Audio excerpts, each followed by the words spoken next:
అధ్యక్షుడు రేవంత్ రెడ్డి ఇవాళ కొడంగల్ నియోజకవర్గంలో నామినేషన్ దాఖలు చేయనున్నారు. ఉదయం 10 గంటలకు ర్యాలీగా వెళ్లి కొడంగల్ పట్టణంలో తన నామినేషన్ సమర్పించనున్నారు. ఆయన కొడంగల్తో పాటు కామారెడ్డిలో కూడా పోటీ చేయనున్నారు.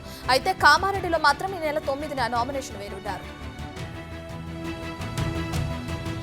తెలంగాణ ఎన్నికల ప్రచారంలో మరోసారి ప్రియాంక రాహుల్ కలిసి పాల్గొననున్నారు. ఈ నెల 15 నుంచి 28 వరకు తెలంగాణలోనే ఉండనున్నారు. రాష్ట్రంలో అసెంబ్లీ ఎన్నికలకు అభ్యర్థుల నామినేషన్లు కొనసాగుతున్నాయి. ఈ నేపథ్యంలో తెలంగాణపై కాంగ్రెస్ హైకమాండ్ దృష్టి సారించింది. రాష్ట్రంలో కాంగ్రెస్ పార్టీ గెలుపునకు అవకాశాలు మెండుగా ఉండడంతో ప్రత్యేకంగా రాహుల్, ప్రియాంక ప్రత్యేక దృష్టి సారించారు. తెలంగాణ ఎన్నికల కోసం మూడోసారి అభ్యర్థుల జాబితాను విడుదల చేసేందుకు కాంగ్రెస్ పార్టీ కసరత్తు చేస్తుంది. చివరి జాబితాను ఫైనల్ చేయడంలో ఏఐసీసీ ఎలక్షన్ కమిటీ తలమునకలైంది. మరో 2 రోజుల్లో చివరి జాబితా వచ్చే అవకాశం ఉంది. సీఎం కేసీఆర్ సంచలన వ్యాఖ్యలు చేశారు. కొత్తగూడెం బీఆర్ఎస్ అభ్యర్థి వనమ వెంకటేశ్వరరావును కాదు, తనను చూసి ఓటు వేయాలని కోరారు. కొత్తగూడెం రూపురేఖలు మారుస్తానని హామీ ఇచ్చారు. గిరిజన రైతులకు పట్టాలు ఇస్తామని మాటిచ్చారు. తెలంగాణలో కరువు, కరెంటు కోతలు లేవని సీఎం కేసీఆర్ అన్నారు. అయితే తనను చూసి ఓటు వేయండి అని అడుగుతున్న కేసీఆర్ వనమ అసమర్థుడని పరోక్షంగా ప్రచారం చేసినట్లుందని కొందరు సెటైర్లు వేస్తున్నారు. అబద్ధాలే బీఆర్ఎస్ ఆయుధాలని, వంచనలే సిద్ధాంతాలని రేవంత్ రెడ్డి సెటైర్లు వేశారు. బీఆర్ఎస్ తప్పిన హామీలకు లెక్కలేదని, ఇంకా ఆ పార్టీకి పాలించే హక్కు లేదని ఫైర్ అయ్యారు. కేసీఆర్ సర్కారు పెట్టిన గోస తెలంగాణ గడ్డ మరువదని, బీఆర్ఎస్ పై భరోసా లేని నిప్పులు చెరిగారు.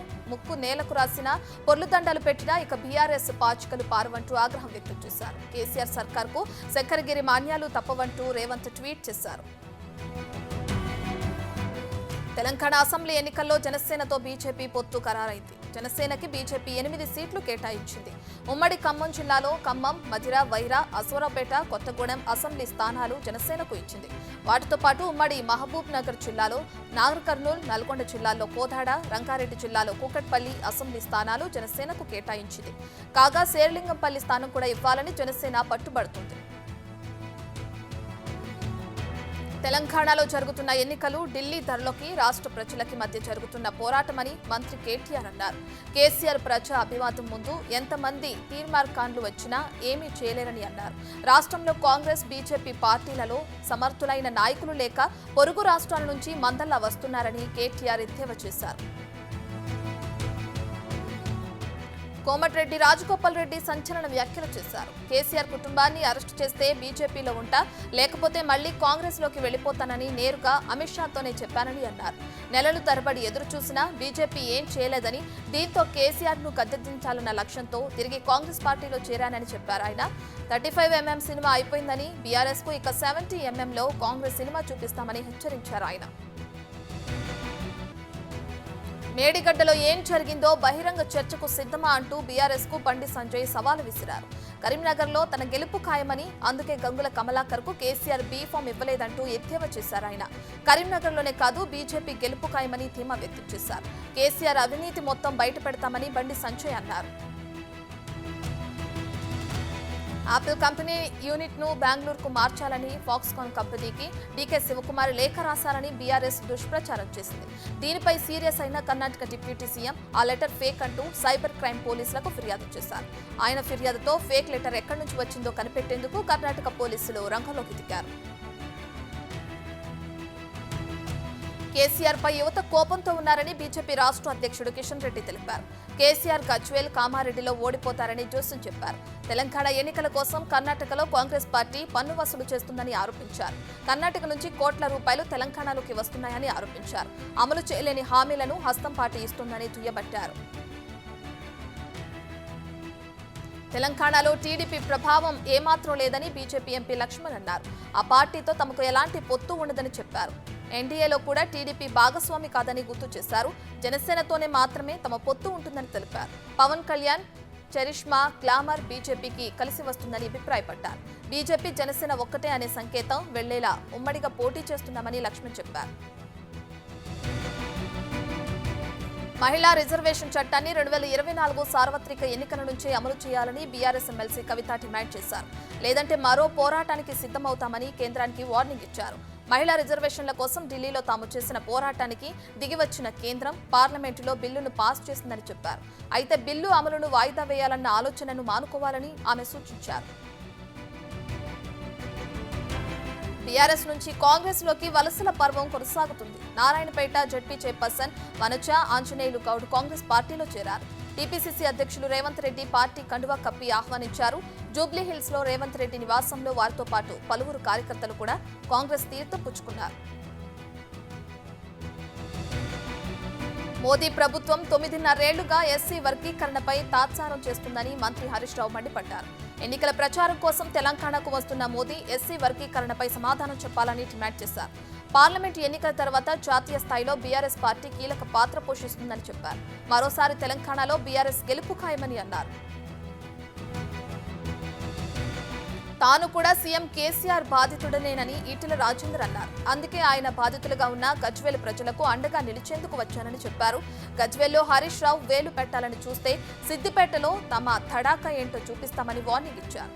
బీఆర్ఎస్ మూకల నుంచి రాష్ట్రానికి తాను కాపలాదారుడిగా ఉంటానని ఈటెల తెలిపారు. పార్టీ మారుతున్నట్లు వస్తున్న వార్తలపై డీకే అరుణ కీలక వ్యాఖ్యలు చేశారు. తనపై ఇలాంటి ప్రచారం చేస్తున్న వారికి తన నియోజకవర్గంలోని బీజేపీ అభ్యర్థి కోసం తాను చేస్తున్న ప్రచారం కనిపించడం లేదా అని ప్రశ్నించారు. తాను పార్టీ మారే ప్రసక్తే లేదని మరోసారి తెలిపారు. తనకు ఊపిరి ఉన్నంత వరకు బీజేపీలోనే కొనసాగుతానని ఆమె స్పష్టం చేశారు.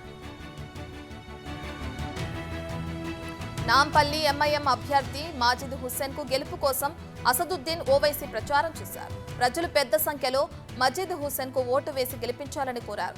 ఈసారి పోలింగ్ శాతాన్ని పెంచాలని తెలిపారు.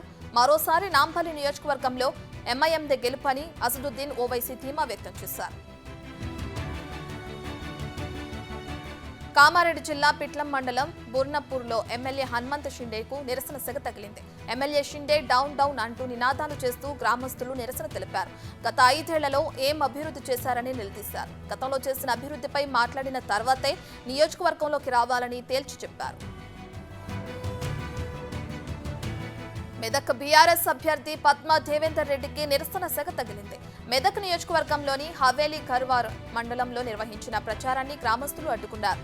200 రూపాయలు ఇస్తామని గ్రామ సర్పంచ్ తీసుకొచ్చారని మహిళలు ఆరోపించారు. డబ్బులు ఇవ్వకపోవడంతో ఆందోళన వ్యక్తం చేశారు. మంత్రి మల్లారెడ్డికి మరోసారి ప్రజల నుంచి నిరసన సెగ తగిలింది. ఎన్నికల ప్రచారానికి వెళ్లిన మంత్రి మల్లారెడ్డిని మేడిపల్లి మండలం ప్రజలు అడ్డుకున్నారు. చింతలకుంట చెరువులోకి వదిలిన డ్రైనేజీ అయోధ్య నగర్ కాలనీలోకి వస్తుందని నిరసన వ్యక్తం చేశారు. తమ సమస్యను పరిష్కరించాలని డిమాండ్ చేశారు. దీంతో అక్కడ కొంతసేపు గందరగోళ పరిస్థితి ఏర్పడింది. ఎన్నికల వల్ల పనులు ఆగిపోయాయని, త్వరలోనే పూర్తి చేస్తామని ఆయన హామీ స్థానికులను సంతృప్తి చెందలేదు. మానుకోటలో ఈసారి కాంగ్రెస్ జెండా ఎగురవేస్తామని కాంగ్రెస్ అభ్యర్థి మురళీ నాయక్ ధీమా వ్యక్తం చేస్తున్నారు. ఎన్నికల ప్రచారంలో భాగంగా ఇనుగుర్తి మండలంలో ఇంటింటికి తిరుగుతూ కాంగ్రెస్ 6 గ్యారంటీ స్కీమ్లను ఆయన ప్రజల్లోకి తీసుకెళ్తున్నారు. ప్రతి గ్రామంలో ప్రజల నుంచి మంచి స్పందన వస్తుందని తెలిపారు. కాంగ్రెస్ గెలుపు ఖాయమని మురళీ నాయక్ జోస్యం చెప్పారు. మంత్రి దయాకర్ రావుకు ఓటమి భయం పట్టుకుందని మానుమాండ్ల ఝాన్సీరెడ్డి అన్నారు. యశ్వినేని రెడ్డి గెలుపు ఖాయమని ఆమె ధీమా వ్యక్తం చేశారు. యశ్వినేని రెడ్డిపై మీడియాలో తప్పుడు ప్రచారం చేస్తున్నారని ఫైర్ అయ్యారు. పాలకుర్తి నియోజకవర్గంలో కాంగ్రెస్ పార్టీకి పెద్ద ఎత్తున ఆదరణ లభిస్తుందని, భారీ ఎత్తున చేరికలు జరుగుతున్నాయని ఆమె చెప్పారు. దయాకర్ బెదిరింపులకు ఏ ఒక్కరూ భయపడొద్దని, నవంబర్ 30న జరిగే ఎన్నికల్లో ప్రజలు స్వేచ్ఛగా కాంగ్రెస్ పార్టీకి ఓటు వేయాలని ఆమె పిలుపునిచ్చారు. నారాయణపేట కాంగ్రెస్ అభ్యర్థిగా చిట్టెం పరిణికారెడ్డి పేరు ఖరారు కావడంతో శ్రేణుల్లో జోష్ నెలకొంది. నారాయణపేట చరిత్రలోనే తొలిసారిగా మహిళకు అవకాశం రావడంతో ఆనందంగా ఉన్నట్టు చిట్టెం పరిణియారెడ్డి తెలిపారు. నారాయణపేటలో కాంగ్రెస్ విజయకేతనం ఎగరవేయటం ఖాయమని చిట్టెం పరిణికారెడ్డి ధీమా వ్యక్తం చేశారు. తెలంగాణలో పేకాట అన్న పేరు వినిపిస్తే బ్యాండ్ బాజాని అని చెప్పిన పోలీసులు రియాలిటీలో మాత్రం ఫెయిల్ అయ్యారు. భాగ్యనగరం నడిబొడ్డున జోరుగా సినిమా హీరోలు, పొలిటికల్ లీడర్లు పేకాట ఆడుతున్న నో యాక్షన్ అన్నట్లు ఉన్నారు. ఓ మెగా కాంట్రాక్ట్ క్లబ్లో హీరోలు వెంకటేష్, మహేష్ బాబు పేకాట ఆడుతున్న ఫోటోలు వైరల్ అవుతున్నాయి. అదే ఫోటోలో మాజీ మంత్రి, ఎమ్మెల్యే దానం నాగేందర్ కూడా ఉన్నారు. పరకాల నియోజకవర్గంలో ఉద్రిక్తత నెలకొంది. కాంగ్రెస్ అభ్యర్థి రేవూరి ప్రకాష్ రెడ్డి పరకాల టౌన్లో కార్నర్ మీటింగ్ నిర్వహిస్తుండగా అటుగా బీఆర్ఎస్ పార్టీ ప్రచార వాహనం వచ్చింది. అయితే దీనిపై అభ్యంతరం వ్యక్తం చేసిన కాంగ్రెస్ కార్యకర్తలు బీఆర్ఎస్ వాహనాన్ని తిప్పుకుని వెళ్లాల్సిందిగా సూచించారు. కానీ గులాబీ పార్టీ డ్రైవర్ పట్టించుకోలేదు. దీంతో వాహనంపై కాంగ్రెస్ కార్యకర్తలు దాడికి ప్రయత్నించారు. ఫలితంగా రెండు పార్టీల కార్యకర్తల మధ్య ఉద్రిక్తత నెలకొంది. కవ్వింపు చర్యలు మానుకోవాలని బీఆర్ఎస్ అభ్యర్థికి కాంగ్రెస్ కార్యకర్తలు హెచ్చరికలు జారీ చేశారు. సీఎం కేసీఆర్ పై కాంగ్రెస్ నేత తుమ్మల నాగేశ్వరరావు మరోసారి తీవ్ర విమర్శలు చేశారు. ఆయన శివలింగంపై తేలు వంటి వ్యక్తి అని మండిపడ్డారు. తేలు వంటి ఆయన్ను కొడదామంటే కింద తెలంగాణ అనే లింగం ఉందన్నారు. అందుకే కేసీఆర్ అనే తేలుకు ఓటు అనే ఆయుధంతోనే కొట్టాలని పిలుపునిచ్చారు. తెలంగాణ కల సాకారం చేసిన సోనియా గాంధీ రుణం తీర్చుకోవాలని అన్నారు. వరంగల్ తూర్పులో కొండా సురేఖ ప్రచారంలో జోరు పెంచారు. 6 గ్యారంటీలతో పాటు స్థానిక సమస్యల పరిష్కారానికి హామీ ఇస్తూ ఇంటింటి ప్రచారం నిర్వహిస్తున్నారు. డబ్బును నమ్ముకున్న అభ్యర్థికి ప్రజలు నమ్ముకున్న తమకు మధ్య ఈ పోటీ జరుగుతుందని అన్నారు కొండా సురేఖ. బీఆర్ఎస్ ప్రజలను భయపెట్టి ఓట్లు వేయించుకోవాలని చూస్తుందన్నారు. మరెన్ని చేసినా ప్రజలు కాంగ్రెస్ వైపే ఉన్నారని కొండా సురేఖ ధీమా వ్యక్తం చేశారు. కాంగ్రెస్ పార్టీ ప్రకటించిన 6 గ్యారంటీలే శ్రీరామ రక్ష అన్నారు మేడిపల్లి సత్యం. చొప్పదండి నియోజకవర్గంలో సమస్యలపై నిరంతర పోరాటాలు చేశామని ఆయన తెలిపారు. కేసీఆర్ ప్రకటించిన ఒక్క హామీని కూడా నెరవేర్చలేదని మండిపడ్డారు. మిడ్మానేరు సమస్యలు పరిష్కరించడంలో ప్రభుత్వం విఫలమైందని ఆగ్రహం వ్యక్తం చేశారు. కొండగట్టుకు ఒక్క రూపాయి కూడా నిధులు విడుదల చేయలేదని మేడిపల్లి సత్యం విమర్శించారు. తెలంగాణ ఎన్నికల్లో ఓటర్లను రాజకీయ నాయకులు ప్రలోభాలు పెట్టకుండా ఉండేందుకు ఈసీ చర్యలు తీసుకుంటుంది. ఈ క్రమంలో డబ్బులు, ఇతర వస్తువులు తరలించే రాజకీయ నాయకులు, ఇతర వ్యక్తుల వాహనాలపై నిత్యం నిఘా పెడుతుంది. ఇందులో భాగంగానే తెలంగాణ సీఎం కేసీఆర్ బస్సును కూడా పోలీసులు చెక్ చేశారు. ఈ రోజు ప్రజా ఆశీర్వాద సభలో పాల్గొనేందుకు వెళుతున్న కేసీఆర్ బస్సును ఎన్నికల కమిషన్ అధికారులు, పోలీసులు చెక్ చేశారు. ఎన్నికల ముంగిట బీఆర్ఎస్ కు వరుస షాక్లు తగులుతున్నాయి. మాజీ మండల అధ్యక్షుడు మూలా మధుకర్ రెడ్డి ఆ పార్టీకి రాజీనామా చేశారు. ఇల్లందు ఎమ్మెల్యే హరిప్రియ నాయక్ వేధింపులు తట్టుకోలేకనే రాజీనామా చేస్తున్నట్లు ఆయన తెలిపారు. హరిప్రియ తనపై కక్ష కట్టి అనేక కేసులు పెట్టించి ఇబ్బందికి గురిచేస్తుందని ఆరోపించారు. బీఆర్ఎస్ కార్యకర్తలను పట్టించుకోకుండా ఎమ్మెల్యే హరిప్రియ ఒంటెద్దు పోకడలతో వ్యవహరిస్తున్నారని ఆయన విమర్శించారు. గాంధీ భవన్ లో ఓ వ్యక్తి పెట్రోల్ పోసుకుని నిప్పంటించుకుంటే ప్రయత్నం చేశాడు. అన్నింటి ముక్తల్ నియోజకవర్గం చిత్ననూరు గ్రామానికి చెందిన భాస్కర్ గా అతన్ని గుర్తించారు. తన ఊరును ఇథనాల్ కంపెనీ నుంచి కాపాడాలనే ప్రధాన డిమాండ్తో భాస్కర్ ఆత్మహత్య ప్రయత్నం చేశాడు. అతని కాంగ్రెస్ కార్యకర్తలు వారించారు. తమ ఊరిలో ఇథనాల్ కంపెనీ ఏర్పాటు చేయవద్దని, ఇథనాల్ కంపెనీ ఏర్పాటు చేస్తే తమ ఊరుకు నష్టం జరుగుతుందని భాస్కర్ తెలిపారు. ఇథనాల్ కంపెనీ ఏర్పాటుకు వ్యతిరేకంగా కాంగ్రెస్ పోరాటం చేయాలని కోరారు. నిర్మల్ జిల్లా కడెం మండలంలోని చిన్న బెల్లాల్ గ్రామంలో కొమరం భీం వర్ధంతి ఉత్సవాలు అపశృతి నెలకొంది. కొమరం భీం జెండాను ఎత్తే సమయంలో 11 kV విద్యుత్ వైర్లకు తగిలి 2 మృతి చెందారు. ఒకరికి స్వల్ప గాయాలయ్యాయి. ఖానాపూర్ ఆసుపత్రికి తరలిస్తుండగా దారి మధ్యలో ఒకరు మృతి చెందగా మరొకరు ఆసుపత్రిలో చికిత్స పొందుతూ మృతి చెందారు. మంత్రి సబితా ఇంద్రారెడ్డి గన్మెన్ ఆత్మహత్య చేసుకున్నారు. గన్తో కాల్చుకుని ఆత్మహత్యకు పాల్పడ్డాడు. బాధిత కుటుంబ సభ్యులను సబితా ఇంద్రారెడ్డి పరామర్శించారు. ఆత్మహత్యకు దారితీసిన కారణాలపై పోలీసులు ఆరా తీశారు. హైదరాబాద్లోని శ్రీనగర్ కాలనీలోని ఓ హోటల్లో ఈ ఘటన జరిగింది. ఆర్థిక సమస్యల వల్ల ఆత్మహత్య చేసుకున్నట్లు ప్రాథమిక దర్యాప్తులో తేలింది. టీడీపీ చీఫ్ చంద్రబాబుతో ప్రముఖ లాయర్ సిద్ధార్థ లూత్రా భేటీ అయ్యారు. హైదరాబాద్ జూబ్లీ హిల్స్ లోని ఆయన ఇంటికి వెళ్లి కలిశారు. స్కిల్ డెవలప్మెంట్ కేసుతో పాటు సిఐడి పెడుతున్న వరుస కేసులపైన చర్చించినట్లు తెలుస్తోంది. రెగ్యులర్ బెయిల్ కేసులపై న్యాయస్థానాల్లో అనుసరించాల్సిన వ్యూహాలపై సమాలోచనలు చేశారని తెలుస్తోంది. సుమారు 3 గంటలకు పైగా వీరి భేటీ సాగింది. బీజేపీ రాష్ట్ర అధ్యక్షురాలు పురంధేశ్వరిపై మంత్రి పెద్దిరెడ్డి రామచంద్రారెడ్డి తీవ్ర విమర్శలు గుప్పించారు. పురంధేశ్వరి టీడీపీ గౌరవాధ్యక్షురాలిగా పనిచేస్తున్నారని ఎద్దేవా చేశారు. చంద్రబాబు తరపున ఆమె మాట్లాడితే ఇబ్బంది లేదని, అయితే వాస్తవాలు తెలుసుకుని మాట్లాడాలని సూచించారు. రాష్ట్రంలో డిస్టిలరీలని చంద్రబాబు మంజూరు చేసినవేనని ఆయన అన్నారు.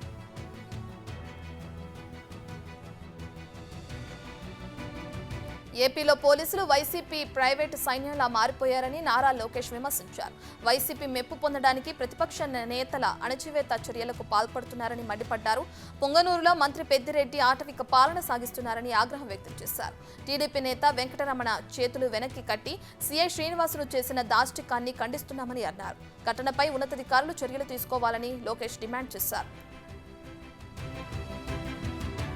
కరువు మండలాలపై టీడీపీ రాజకీయం చేస్తుందని మంత్రి కాకాని గోవర్ధన్ రెడ్డి మండిపడ్డారు. డిజాస్టర్ మేనేజ్మెంట్ విధి విధానాల మేరకే ఎక్కడైనా కరువు మండలాలు ప్రకటిస్తామని చెప్పారు.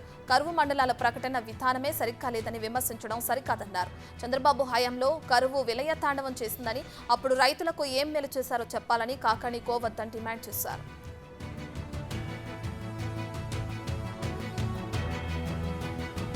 కరువు సహాయక చర్యల్లో జగన్ ప్రభుత్వం విఫలమైందని కాంగ్రెస్ నేత తులసిరెడ్డి విమర్శించారు. ఏపీలో 449 మండలాల్లో తీవ్ర కరువు ఉండగా 103 కరువు మండలాలే ప్రకటించడం అన్యాయమని మండిపడ్డారు. పునఃపరిశీలించి మరోసారి కరువు మండలాలు ప్రకటించాలని డిమాండ్ చేశారు. రైతులకు పంట నష్ట పరిహారం చెల్లించడంతో పాటు అన్ని పంటలకు సమగ్ర పంటల బీమా అమలు చేయాలని సూచించారు.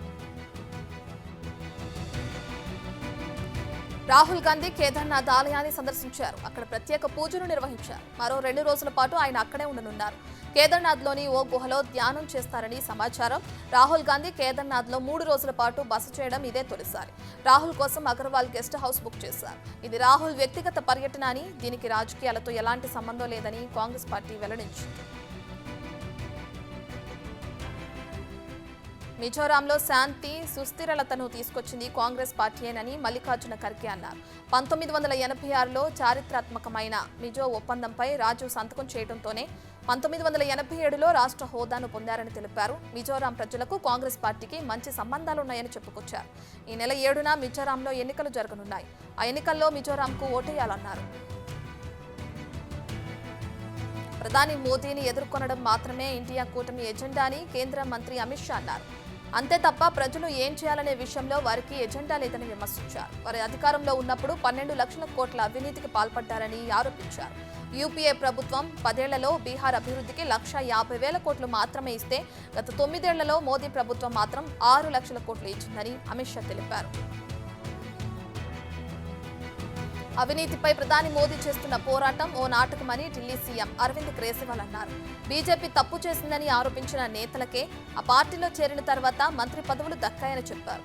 ఎంత పెద్ద నేర చేసినా ఎవరైనా వారిలో బీజేపీ చేరితే అటువంటి వాళ్లకు తాకడానికి సీబీఐ, ఈడీ లేదా ఐటీ అధికారులు సాహసించారని ఆరోపించారు. ఛత్తీస్గఢ్లో కేంద్ర ప్రభుత్వం మహదేవ్ బెట్టింగ్ యాప్ను నిషేధించింది. దాంతోపాటు మరో 21 రకాల సాఫ్ట్వేర్లు, వెబ్సైట్లను నిషేధించినట్లు ప్రభుత్వం ఓ ప్రకటనలో తెలిపింది.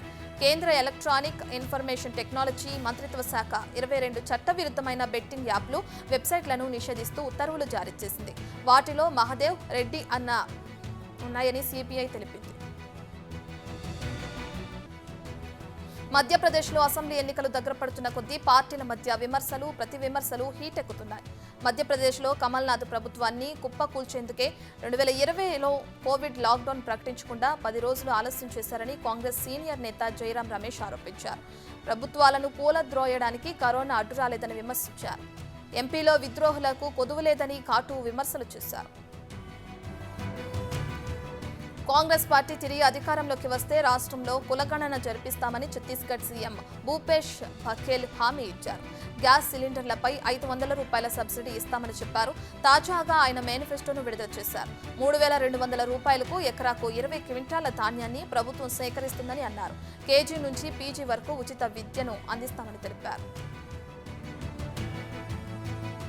త్వరలో జరగనున్న అసెంబ్లీ ఎన్నికలతో పాటు వచ్చే పార్లమెంట్ ఎన్నికలకు అభ్యర్థుల గరిష్ట వ్యయ పరిమితి ఖరారైంది. గతంలో అసెంబ్లీ ఎన్నికలకు 28 లక్షలుగా ఉన్న అభ్యర్థుల వ్యయ పరిమితికి 40 లక్షలకు ఈసీ పెంచింది. లోక్సభ ఎన్నికల వ్యయ పరిమితిని 95 లక్షలుగా నామినేషన్ వేసిన రోజు నుంచి పోలింగ్ జరిగే వరకు ఒక అభ్యర్థి ఇంత మొత్తంలో ఖర్చు చేయవచ్చు. చలికాలం పూర్తిగా రాకముందే ఢిల్లీలో వాయు కాలుష్యం భయంకరంగా పెరిగింది. అస్థినాలో గాలి కాలుష్యం రోజు రోజుకు ప్రమాదకర స్థాయికి చేరుతుంది. ప్రజలు కాలుష్య కోరల్లో చిక్కుకుని శ్వాసకోశ వ్యాధుల బారిన పడుతున్నారు. చాలా చోట్ల ఆ సూచి 450 పాయింట్లు దాటింది. ఢిల్లీలో కాలుష్యానికి ప్రధాన కారణం పక్క రాష్ట్రాల నుంచి వస్తున్న ఫిట్నెస్ లేని గడువు తీరిన BS3 petrol, BS4 diesel వాహనాలని Delhi ప్రభుత్వం గుర్తించింది. దీంతో అటువంటి వాహనాలకు ఢిల్లీలోకి ప్రవేశం లేదని అక్కడ ప్రభుత్వం తేల్చి చెప్పింది. అంతేకాదు ముందు జాగ్రత్త చర్యల్లో భాగంగా ప్రాథమిక పాఠశాలలకు మరో 5 రోజుల పాటు ప్రభుత్వం సెలవులు ప్రకటించింది. ఇప్పటికే నేటి వరకు హాలిడేస్ ఇచ్చిన ప్రభుత్వం ఈ నెల 10 వరకు పొడిగిస్తూ ఆదేశాలు జారీ చేసింది. రానున్న 2 రోజులు పలు రాష్ట్రాల్లో భారీ నుంచి అతి భారీ వర్షాలు కురుస్తాయని భారత వాతావరణ శాఖ అంచనా వేసింది. ఈ మేరకు పలు రాష్ట్రాలు, కేంద్రపాలిత ప్రాంతాలకు హెచ్చరికలు జారీ చేసింది. కేరళ, ఆంధ్రప్రదేశ్, కర్ణాటక, తమిళనాడు, పాండిచ్చేరికి హెచ్చరికలు చేసింది. అదేవిధంగా అండమాన్ నికోబార్ దీవుల్లోని పలు ప్రాంతాల్లో 7 రోజుల పాటు మోస్తారు వర్షాలు కురవచ్చని తెలిపింది. ఇజ్రాయెల్ హమాస్ యుద్ధం నెల రోజులకు చేరుకోగా గాజాపై ఇజ్రాయెల్ భీకర దాడులు కొనసాగుతున్నాయి. ఈ క్రమంలో ఇజ్రాయేలీ మంత్రి అమిహై ఎలియాహు కీలక వ్యాఖ్యలు చేశారు. గాజా స్ట్రిప్ పై అణుబాంబు వేసే అవకాశాలు కూడా ఇజ్రాయెల్ పరిశీలిస్తుందంటూ సంచలన వ్యాఖ్యలు చేశారు. అయితే ఈ వ్యాఖ్యలను ఇజ్రాయెల్ ప్రధాని నెతన్యాహు ఖండించారు. అమిహై ఎలియాహుపై ఆగ్రహం వ్యక్తం చేస్తూ మంత్రి పదవి నుంచి తొలగించారు. గాజాలో కాల్పులు విరమించే ప్రసక్తే లేదని ఇజ్రాయెల్ ప్రధాని బెంజమిన్ నెతన్యాహు మరోసారి స్పష్టం చేశారు. హమాస్ చెరలో బందీలుగా ఉన్న వారంతా తిరిగి వచ్చేదాకా కాల్పులు విరమణ ఉండదని తేల్చి చెప్పారు. హమాస్ను ఓడించే వరకు యుద్ధాన్ని కొనసాగిస్తామన్నారు. ఇంతకు మించి మరో ప్రత్యామ్నాయం లేదని చెప్పారు. ఇదే విషయాన్ని మిత్రులకు, శత్రువులకు పదే పదే చెబుతున్నామని, ఎన్నిసార్లు అడిగినా సమాధానం మారదని స్పష్టం చేశారు. జర్మనీలోని హాంబర్గ్ ఎయిర్పోర్ట్లో ఉత్కంఠత తెరపడింది. విమానాశ్రయంలో రాకపోకలకు అంతరాయం కలిగించిన దుండగుడిని 16 గంటల తర్వాత ఎట్టకేలకు పోలీసులు అరెస్టు చేశారు. ఈ క్రమంలో అతడి నుంచి ఎలాంటి ప్రతిఘటన ఎదురు కాలేదని తెలిసింది. ఇన్ని గంటలుగా నిందితుడి వద్దనే ఉన్న అతడి కుమార్తె కూడా క్షేమంగా ఉన్నట్లు తెలుస్తోంది. ట్విట్టర్ను కొనుగోలు చేసినప్పటి నుంచి ఎలాన్ మస్క్, జుకర్బర్గ్ మధ్య మాటల యుద్ధం జరుగుతుంది. జుకర్బర్గ్ ట్విట్టర్ను పోలిన థ్రెడ్స్ను తీసుకువచ్చారన్నారు. పరస్పర విమర్శల దాడి మరింత పెరిగింది. క్రమంలో ఇన్స్టాగ్రామ్ను ఓ పోర్న్ సైట్గా మస్క్ పోల్చారు. పేరుతో తప్ప ఇంకెక్కడా తేడా లేదని, కంటెంట్ అంతా ఒకటే అనే విధంగా మస్క్ విమర్శించారు. సౌత్ ఆఫ్రికాతో జరిగిన మ్యాచ్లో టీమిండియా 243 పరుగుల తేడాతో ఘన విజయం సాధించింది. తొలుత బ్యాటింగ్ చేసిన ఇండియా 326 పరుగులు చేసింది. 327 పరుగుల లక్ష్యంతో బరిలోకి దిగిన సౌత్ ఆఫ్రికా బ్యాటర్లు లక్ష్య ఛేదనలో తడబడ్డారు. కేవలం 83 పరుగులకే ఆలౌట్ అయ్యారు. సౌత్ ఆఫ్రికా బ్యాటర్లకు 20కి మించి పరుగులు చేయలేదు. ఇండియాలో జడేజా 5, షమి 2, సిరాజ్, కుల్దీప్లకు వికెట్ తీశారు. టీమిండియాకు ప్రధాని మోదీ అభినందనలు తెలిపారు. ప్రపంచ కప్లో భాగంగా ఆదివారం జరిగిన మ్యాచ్లో సౌత్ ఆఫ్రికాపై టీమిండియా విజయం సాధించడంపై హర్షం వ్యక్తం చేశారు. అంతేకాకుండా తన పుట్టినరోజు నాడు విరాట్ కోహ్లీ 49 సెంచరీలతో సచిన్ రికార్డును సమం చేసినందుకు శుభాకాంక్షలు తెలిపారు. ప్రపంచ కప్తో సౌత్ ఆఫ్రికాపై భారత్ ఘన విజయం సాధించడంపై కాంగ్రెస్ అగ్రనేత రాహుల్ గాంధీ స్పందించారు. మరో బలమైన విజయం అందించిన టీమిండియా మెన్ ఇన్ బ్లూకు అభినందనలని ట్వీట్ చేశారు. టోర్నీ అంతటా అద్భుతంగా ఆడిన విరాట్ కోహ్లీ తన పుట్టినరోజు నాడు సచిన్ 49 సెంచరీల రికార్డును సమం చేయడం చాలా ఆనందంగా ఉందని రాసుకొచ్చారు. బీసీసీఐ సెక్రటరీ జేషా విరాట్ కోహ్లీపై ప్రశంసలను కురిపించారు. వన్డేలో 49 సెంచరీలు చేసి సచిన్ రికార్డును సమయం చేయడంతో అతడి ఆట తీరును మెచ్చుకున్నారు. తన పుట్టినరోజు నాడే ఈ ఘనత సాధించడం అద్భుతమని అన్నారు. ఇది అతడికి ఎంతో ప్రత్యేకమైన రోజు అని ట్వీట్ చేశారు. ఈ రికార్డు అతడి నైపుణ్యానికి నిదర్శనమని ప్రశంసించారు. ఈడెన్ గార్డెన్స్ వేదికగా దక్షిణాఫ్రికాతో మ్యాచ్లో సెంచరీతో విరాట్ కోహ్లీ అరుదైన రికార్డును సొంతం చేసుకోవడంపై అనుష్క శర్మ ఇన్స్టాగ్రామ్లో స్పందించారు. నీ పుట్టినరోజుకు నీకు నువ్వే ప్రత్యేక బహుమతి ఇచ్చుకున్నావు అంటూ లవ్ ఎమోజీని పోస్ట్ చేశారు. ఈ పోస్ట్ ఇప్పుడు సోషల్ మీడియాలో వైరల్గా మారింది. భారత్ దక్షిణాఫ్రికా మ్యాచ్ టికెట్ల విషయంలో బ్లాక్ మార్కెటింగ్ జరిగించడంపై పోలీసులు దృష్టి పెట్టారు. మ్యాచ్ టికెట్ అమ్మకాలకు సంబంధించిన వివరాలు తెలియజేయాలని కోరుతూ కోల్కతా పోలీసులు బీసీసీఐకి నోటీసులు పంపారు. టికెట్ అమ్మకాలకు సంబంధించిన పూర్తి వివరాలను ఇవ్వాలని వారు అడిగారు.